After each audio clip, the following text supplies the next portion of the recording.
ಎಲ್ಲರಿಗೂ ನಮಸ್ಕಾರ. ಸಬಿರುಚಿಗೆ ಸ್ವಾಗತ. ನಾನಿವತ್ತು ಒತ್ತು ಶಾವಿಗೆ ಸಿಹಿ ಕಡುಬು ಮಾಡ್ತಾ ಇದ್ದೀನಿ. ತುಂಬಾನೇ ಚೆನ್ನಾಗಿರುತ್ತೆ ಈ ಒಂದು ರೆಸಿಪಿ. ಈಸಿ ಕೂಡ ಮಾಡೋದು. ಬನ್ನಿ ಈ ಒಂದು ರೆಸಿಪಿನ ಯಾವ ತರ ಮಾಡೋದು ಅಂತ ನೋಡೋಣ. ಅದಕ್ಕಿಂತ ಮುಂಚೆ ನೀವು ನಮ್ಮ ಚಾನೆಲ್ಗೆ ಸಬ್ಸ್ಕ್ರೈಬ್ ಇವಾಗಲೇ ನೀವು ಸಬ್ಸ್ಕ್ರೈಬ್ ಮಾಡಿ, ಪಕ್ಕದಲ್ಲಿರುವ ಬೆಲ್ ಐಕಾನ್ ಕೂಡ ಪ್ರೆಸ್ ಮಾಡಿ. ಅದೇಗ್ ಮಾಡೋದು ಅಂತ ನೋಡೋಣ. ಮೊದಲಿದಾಗಿ ಒಂದು ಪ್ಯಾನ್ ಇಟ್ಕೊಂಡಿದ್ದೀನಿ. ಅದಕ್ಕೆ ನಾನು ಒಂದು 250 ಗ್ರಾಮ್ ಆಗುವಷ್ಟು ಬೆಲ್ಲವನ್ನು ಸೇರಿಸ್ಕೊಳ್ತಾ ಇದ್ದೀನಿ. ಬೆಲ್ಲ ನೋಡ್ಕೊಳ್ಳಿ, ನಿಮಗೆ ಸಿಹಿ ಜಾಸ್ತಿ ತಿನ್ನೋರಾದ್ರೆ ಜಾಸ್ತಿ ಹಾಕೊಳ್ಬಹುದು. ಒಂದು ಅರ್ಧ ಕಪ್ ಆಗುವಷ್ಟು ನೀರನ್ನು ಕೂಡ ಇಲ್ಲಿ ಸೇರಿಸ್ಕೊಳ್ತಾ ಇದ್ದೀನಿ. ನೀರನ್ನು ಹಾಕೊಂಡ್ಮೇಲೆ ಇದನ್ನ ಚೆನ್ನಾಗಿ ಮೆಲ್ಟ್ ಆಗ್ಲಿಕ್ಕೆ ಬಿಟ್ಬಿಡೋಣ. ಚೆನ್ನಾಗಿದು ಮೆಲ್ಟ್ ಆಗ್ಲಿ.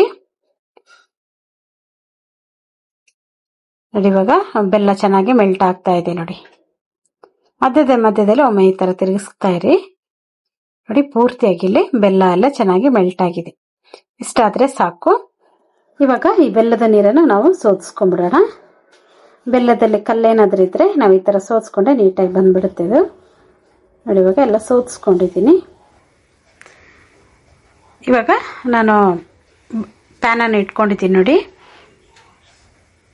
ಇವಾಗ ತಿರ್ಗಾ ನಾನು ಸೋದಿಸಿ ಇಟ್ಟಿರುವಂತ ಈ ಒಂದು ಬೆಲ್ಲದ ನೀರನ್ನು ಸೇರಿಸ್ಕೊಳ್ತಾ ಇದ್ದೀನಿ. ಇವಾಗ ಇದು ಚೆನ್ನಾಗಿ ಕುದಿ ಬರಲಿ. ಚೆನ್ನಾಗಿ ಕುದಿ ಬರಬೇಕಿದು.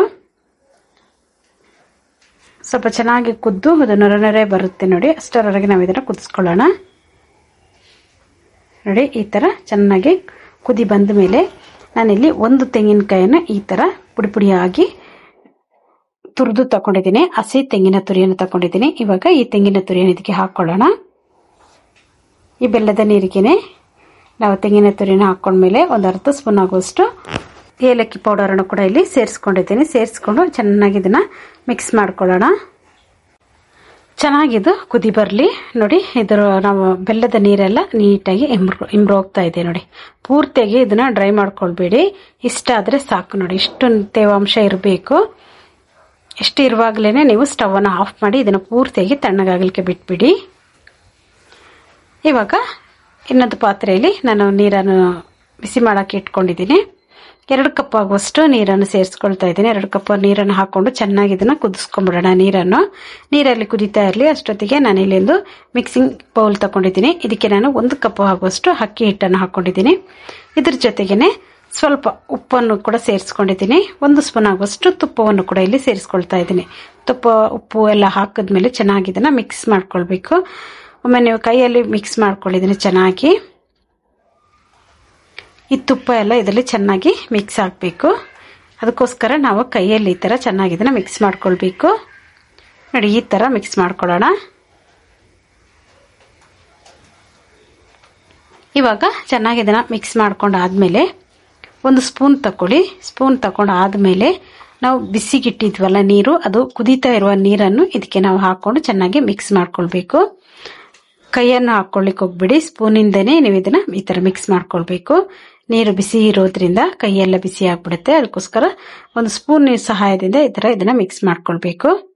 ಸ್ವಲ್ಪನೇ ನೀರನ್ನು ಹಾಕೊಂಡು ಇದನ್ನ ಚೆನ್ನಾಗಿ ಮಿಕ್ಸ್ ಮಾಡ್ಕೊಳ್ಳಿ. ನೋಡಿ, ಇನ್ನೂ ಒಂದು ಸ್ವಲ್ಪ ನೀರನ್ನು ನಾನಿಲ್ಲಿ ಸೇರಿಸ್ಕೊಳ್ತಾ ಇದ್ದೀನಿ. ನಾನು 2 ಕಪ್ ನೀರು ಹಾಕೊಂಡಿದ್ದಿಲ್ಲ. ಅದರಲ್ಲಿ ಒಂದು ಸ್ವಲ್ಪ ನೀರು ಮಾತ್ರ ಉಳಿದಿದೆ. ಒಂದು ಅರ್ಧ ಕಪ್ ಆಗುವಷ್ಟು ನೀರು ಉಳಿದಿದೆ. ಉಳಿದಿರುವಂತ ಎಲ್ಲ ನೀರನ್ನು ಹಾಕೊಂಡು ಇದನ್ನ ನಾನು ಚೆನ್ನಾಗಿ ಮಿಕ್ಸ್ ಮಾಡ್ಕೊಳ್ತಾ ಇದ್ದೀನಿ. ಒಂದು ಸ್ವಲ್ಪ ತಣ್ಣಗಾದ್ಮೇಲೆ ನೀವು ಇದನ್ನ ಮಿಕ್ಸ್ ಮಾಡ್ಕೊಳ್ಬೇಕು. ಪೂರ್ತಿಯಾಗಿ ತಣ್ಣಗಾಗಬಾರ್ದು. ಸ್ವಲ್ಪ ಬೆಚ್ಚಗಿರುವಾಗ್ಲೇನೆ ನೀವು ಇದನ್ನ ಚೆನ್ನಾಗಿ ಕಲಸ್ಕೊಳ್ಬೇಕು. ಇದು ಹಿಟ್ಟು ಬಿಸಿ ಇರೋದ್ರಿಂದ ನಾವು ಇವಾಗ್ಲೇನೆ ಇದನ್ನ ಕಲಸೋದು ಬೇಡ. ಒಂದು 5 ನಿಮಿಷ ಹಾಗೇನೆ ಬಿಟ್ಬಿಡೋಣ. ಇವಾಗ ಇದನ್ನ ನಾನು ಮುಚ್ಚಳ ಮುಚ್ಚಿ ಹಾಗೇನೆ ಇಟ್ಬಿಡ್ತಾ ಇದ್ದೀನಿ. ತುಂಬಾನೇ ಬಿಸಿ ಇದೆ ಇದು, ನಮಗೆ ಕಲಸ್ಲಿಕ್ಕೆ ಆಗೋದು ಇಲ್ಲ. ಒಂದು ಸ್ವಲ್ಪ ಹೊತ್ತು ಬಿಟ್ಟು ಆಮೇಲೆ ನಾವು ಇದನ್ನ ಕಲಸ್ಕೊಳ್ಳೋಣ. ಮುಚ್ಚಳ ಮುಚ್ಚಿ ನಾವು ಇದನ್ನ ಇಟ್ಬಿಡೋಣ. ಆವಾಗ ಹಿಟ್ಟು ಕೂಡ ಸಾಫ್ಟ್ ಆಗುತ್ತೆ. ಒಂದು 5 ನಿಮಿಷ ಆದ್ಮೇಲೆ ನೀವು ಇದನ್ನ ತೆಗೆದ್ಬಿಟ್ಟು ಇದನ್ನ ಚೆನ್ನಾಗಿ ಕೈಯಲ್ಲಿ ನಾದ್ಕೊಳ್ಬೇಕು. ನೋಡಿ, ಈ ತರ ನಾದ್ಕೊಳ್ಳಿ. ಸ್ವಲ್ಪ ಬೆಚ್ಚಗಿರುವಾಗ್ಲೇನೆ ನೀವು ಇದನ್ನ ನಾದ್ಕೊಳ್ಬೇಕು. ಇಲ್ಲಾಂದ್ರೆ ಅಷ್ಟೊಂದು ನೀಟಾಗಿ ಬರೋದಿಲ್ಲ. ಅದಕ್ಕೋಸ್ಕರ ಬೆಚ್ಚಗಿರುವಾಗ್ಲೇನೆ ನೀವು ಇದನ್ನ ನಾದ್ಕೊಳ್ಳಿ. ನೋಡಿ, ಕ್ಲೀನ್ ಆಗಿ ಇವಾಗ ನಾದ್ಕೊಂಡಿದ್ದೀನಿ ನೋಡಿ. ಇಷ್ಟಾದ್ರೆ ಸಾಕು. ಸಾಫ್ಟ್ ಆಗಿದೆ ನೋಡಿ. ಇವಾಗ ಇದನ್ನ ಚೆನ್ನಾಗಿ ನಾದ್ಕೊಂಡಿದ್ದೀನಿ. ಇಷ್ಟು ನಾವು ನಾದ್ಕೊಂಡ್ರೆ ಸಾಕಾಗುತ್ತೆ. ಇವಾಗ ಸ್ವಲ್ಪ ದಪ್ಪ ಉಂಡೆ ಎಣ್ಣಾಗಿ ಮಾಡ್ಕೊಳ್ಳೋಣ. ನೋಡಿ, ಈ ತರ ಮಾಡ್ಕೊಂಡಿದ್ದೀನಿ ನಾನು. ಈ ಒಂದು ಶೇಪಲ್ಲಿ ನಾನು ರೆಡಿ ಮಾಡಿ ಇಟ್ಕೊಳ್ತಾ ಇದ್ದೀನಿ.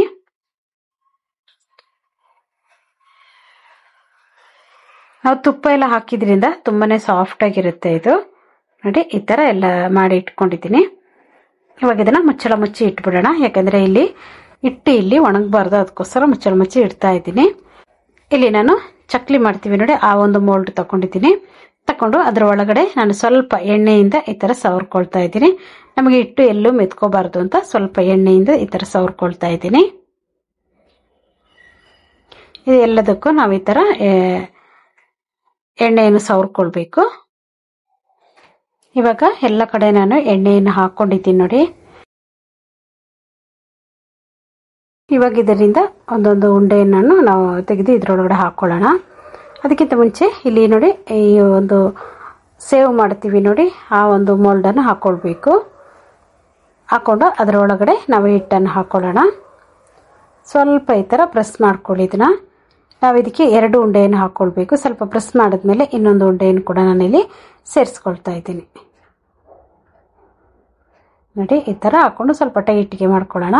ನಂತರ ಇದನ್ನ ಮುಚ್ಚಳ ಮುಚ್ಚಿ ಪೂರ್ತಿಯಾಗಿ ನಾವು ಟೈಟ್ ಮಾಡ್ಕೊಳ್ಬೇಕು. ಇಲ್ಲಿ ನಾನು ಬಟರ್ ಪೇಪರ್ ಅನ್ನು ತಗೊಂಡಿದ್ದೀನಿ. ಬಟರ್ ಪೇಪರ್ ಇಲ್ಲ ಅಂದ್ರೆ ನೀವು ಬಾಳೆ ಎಲೆಯಲ್ಲೂ ಕೂಡ ಇದನ್ನ ಮಾಡ್ಕೊಳ್ಬಹುದು, ಇಲ್ಲಾಂದ್ರೆ ಒಂದು ಕವರ್ ಮೇಲೆ ಆದ್ರೂ ನೀವು ಇದನ್ನ ಮಾಡ್ಕೊಳ್ಬಹುದು. ಇವಾಗ ಇದ್ರ ಮೇಲೆ ಸ್ವಲ್ಪ ಎಣ್ಣೆಯನ್ನು ಕೂಡ ನಾನು ಸವರ್ಕೊಂಡಿದ್ದೀನಿ.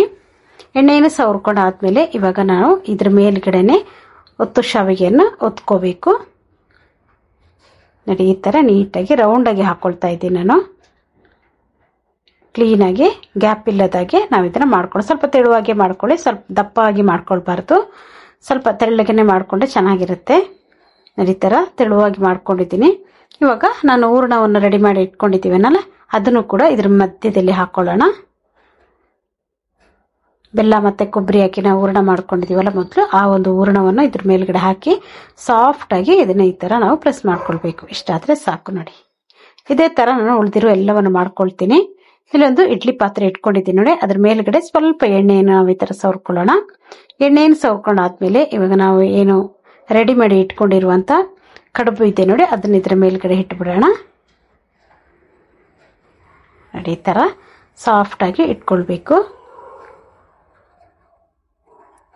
ಇನ್ನೊಂದು ಕೂಡ ಮಾಡಿ ತೋರಿಸ್ತಾ ಇದ್ದೀನಿ ನೋಡಿ ನಿಮಗೆ. ಈ ತರ ಸಾಫ್ಟ್ ಆಗಿ ಮಾಡಿ, ಜಾಸ್ತಿ ಪ್ರೆಸ್ ಮಾಡ್ಲಿಕ್ಕೆ ಹೋಗ್ಬಿಡಿ ನೋಡಿ. ಇಷ್ಟಾದ್ರೆ ಸಾಕು.